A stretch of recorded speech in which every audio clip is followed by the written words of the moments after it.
I've been stuck in my dorm all semester trying to keep my head above water, clawing at my face in the middle of the night as I struggled to keep my eyes glued to my computer. When finals week finished, I was eager to get the hell out of there. But I didn't receive the homecoming I was expecting, and the reality of my new situation is slowly killing me inside. I flew home the week after Christmas.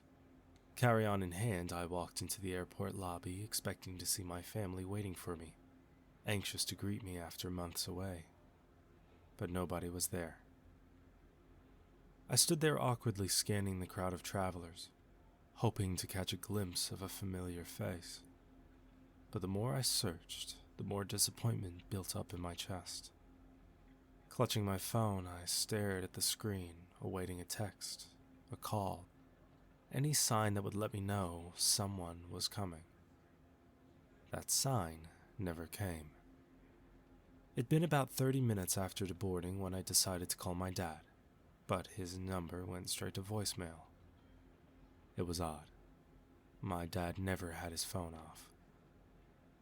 I called my mom, and after a few rings, the pre-recorded message played from the other end. The robotic voice filled me with sadness, the tone disingenuous and cold. "We're sorry. The person you were trying to reach can't come to the phone right now." Knowing that they would eventually call back, I took a seat in the waiting area. An hour came and went, and I was still awaiting their call. I tried Dad's phone again and perked up when the line actually rang this time. 3 rings later, my dad's throaty voice came through the speaker. "Hello?" "Did you forget something?" I said, annoyed. There was a pause as I heard my dad's breathing distance itself from his phone. I pictured him playfully looking at the screen, feigning confusion. His breathing returned to the speaker, and I patiently awaited the punchline. I rolled my eyes when it came. "I'm sorry. Who is this?" I should have known this was one of his pranks, and huffed my frustration through the call. "Hi, I'm at the airport. You coming to get me?" A second pause came, this time lingering, fermenting in the palpable tension. "I'm sorry. I think you have the wrong number." He's never known when to end a ruse. "Dad!" The third pause was just as long, and only ended when I heard the jingle telling me that the call had ended. I was stunned. The lengths this man would go to just to play his little game. When I called back, the line rang, but he didn't answer. "We're sorry. The person you were trying to reach can't come to the phone." I angrily ended the call and dialed again. Once again, the robotic voice greeted me instantly. "We're sorry."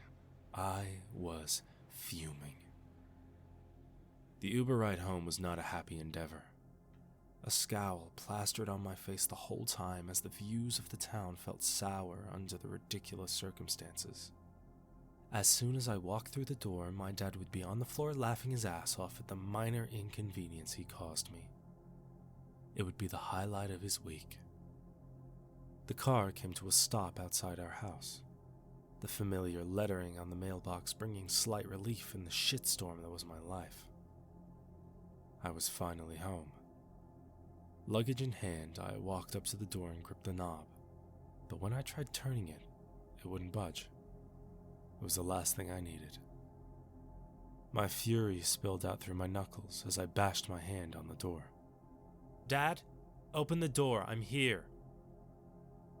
There was movement in the window, the curtains swaying behind the blinds.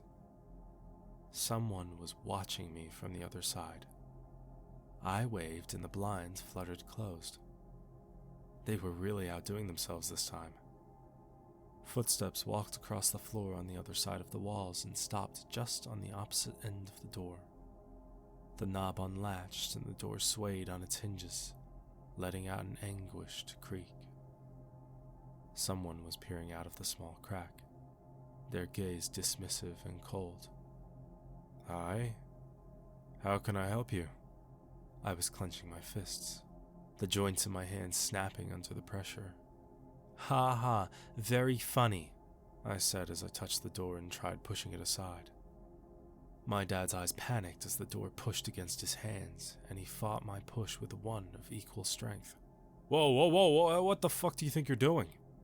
Taken aback by his sudden conviction, I cowered back, stepping off the welcome mat.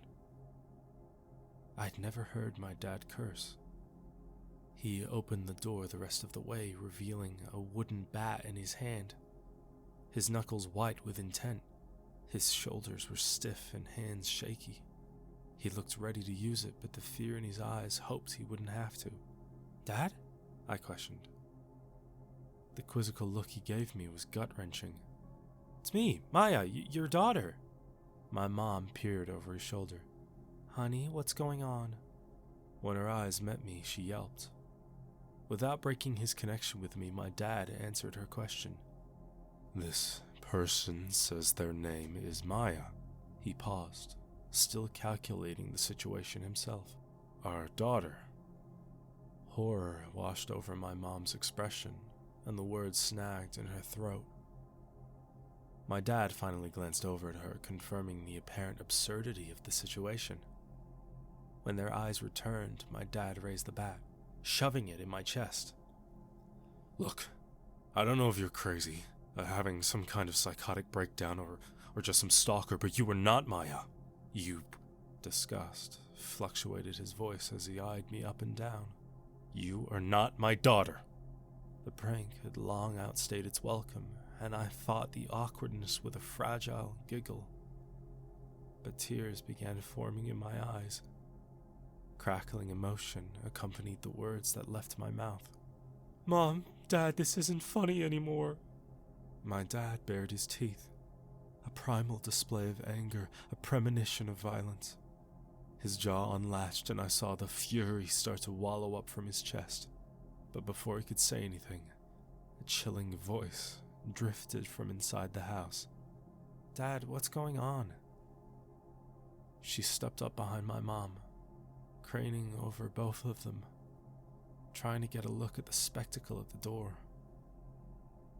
A void formed in the center of my chest as I recognized the person standing behind my parents. It was me. It was like staring into a mirror.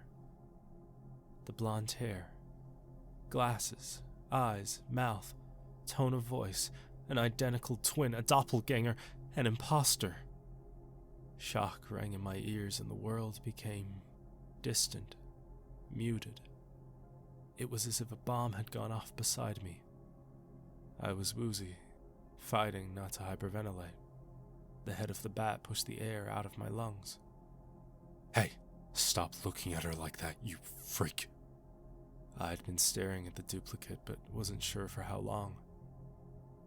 My mom cradled her baby in her arms, protecting the girl, protecting me from myself. My dad gently placed the bat under my chin and forced my face in his direction. Look at me, you freak. If I see you around here, or near my daughter again, I will take this bat and smash your head in. Do you hear me? Too stunned to say anything, I just stared at him. The bat shoved me back a few feet. Do you hear me? He growled. My mom held him back. Honey, that's enough. My dad lowered the bat but kept it at the ready. Now get the hell out of here before I call the cops. My mind sputtered and my feet started moving. It was as if I was on autopilot, as if my body was protecting me from enduring more heartbreak.